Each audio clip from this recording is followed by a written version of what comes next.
Welcome, friends. Welcome back to the kitchen. Welcome back to Sunday morning in the old cookbook show. Quite a bit going on here, but it should be fairly simple and straightforward, I think. We're going to do a recipe out of this little cookbook called The Confectioner's Recipe Book and Pastry Cook's and Housewife's Guide from 1889, is it? Let me double check. 1889. I, some of the cookbook titles in this time period are so unbelievably awkward. They try to jam everything in. The book itself is kind of interesting in that I'm not sure who the target is.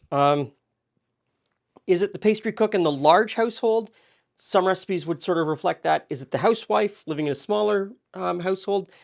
There aren't too many recipes that would be for the housewife, and quite a few of the recipes talk about your profit margin.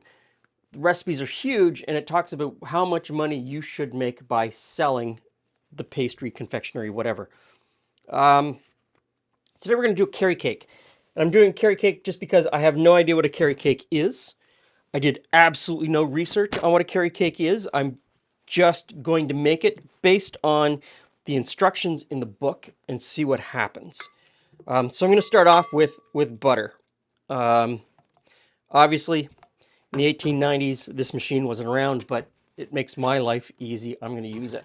Next in, the sugar, and I've cut the recipe in half because I didn't think I needed as much cake as this made.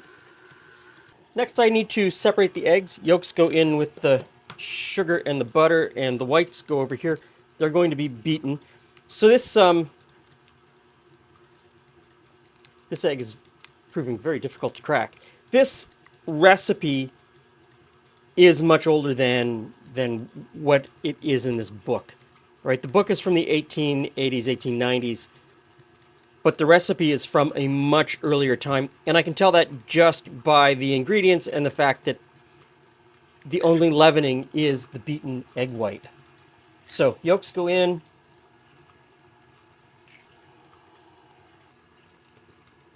The recipe as it's written is a little bit of a jumble. It's not written as ingredients and then method. The ingredients are woven into the method, and then it steps back and says, but don't add the citron, the raisins, and the until the end, even though it tells you at the beginning, doesn't really tell me when to fold in the egg whites, but I have an idea because I've baked a cake before. Also asks for some brandy. Doesn't tell me when to put that in, but I've got a pretty good idea of when I'm going to put it in. You have to use your intuition with a lot of these older recipes. They don't hold your hand. They don't hold your hand. They expect you to have a certain amount of cooking knowledge, but at the same time, they are teaching you how to do something. Not everybody knew how to cook everything all the time in the past. That's a bit of a myth that everybody knew how to cook everything. If everybody knew how to cook everything, there'd be no need for cookbooks. So I'm just going to grate the nutmeg on top of the flour. I'm not really going to try and... I'm not going to mix it into the flour. Now, the recipe calls for a noggin of brandy. Search out noggin, and a lot of places say that it's a quarter pint. Other places say that it's a half pint. Most places say that it's equated to a gill. This is the 1880s, so this is imperial measurement, but it's a much older recipe, so quite possibly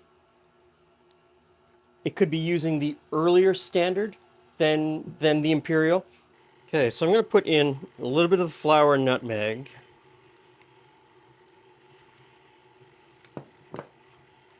And then a little bit of the brandy. And I'm just going to go back and forth until all the flour is in there. Whip the egg whites. Okay, that looks pretty good. So we'll put the first third in. And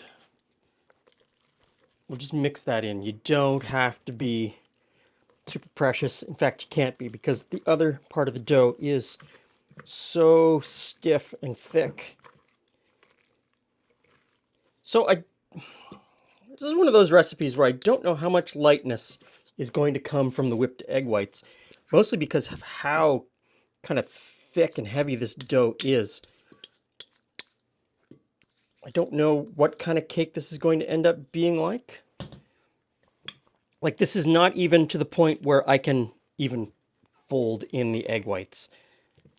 Not that the recipe tells me to fold them in, but you would assume that if you were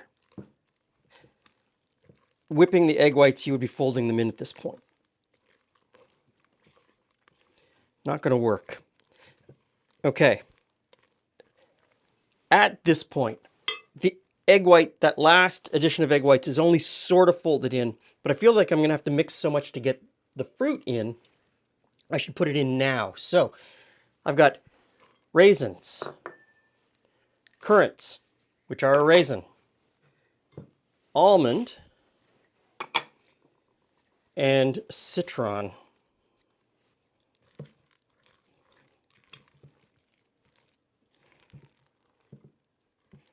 That last bit came together quite nicely. Okay, so on to the baking.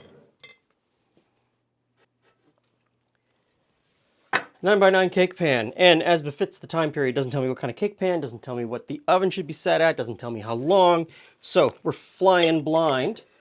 But I've chosen 350, and I've chosen 9x9, and I think that's probably about right. Okay, so we'll get that batter right into the corners and into the oven. We're going to start checking at about 20 minutes, but I think it'll probably take 35 or 45.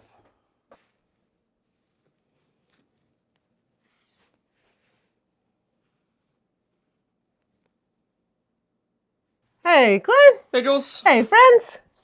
I present to Thank you. carry cake. Carry cake for Nope.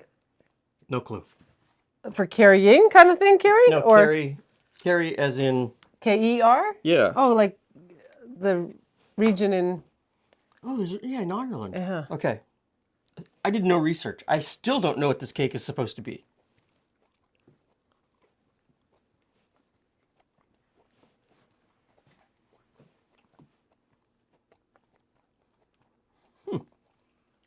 I took a big bite. It's a very pleasant cake. It's a white brandy.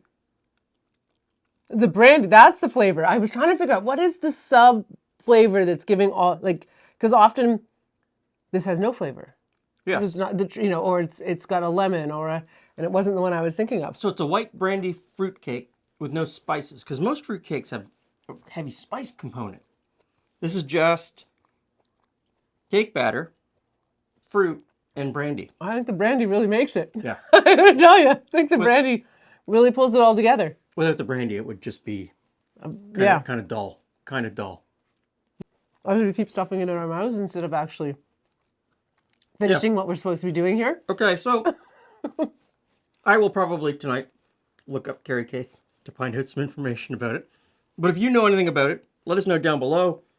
Does your family make it? Is it a family tradition? Is it something that is renowned from this area? And how has it changed since the 1800s? Everything's changed since the 1800s. Thanks for stopping by. See you again soon.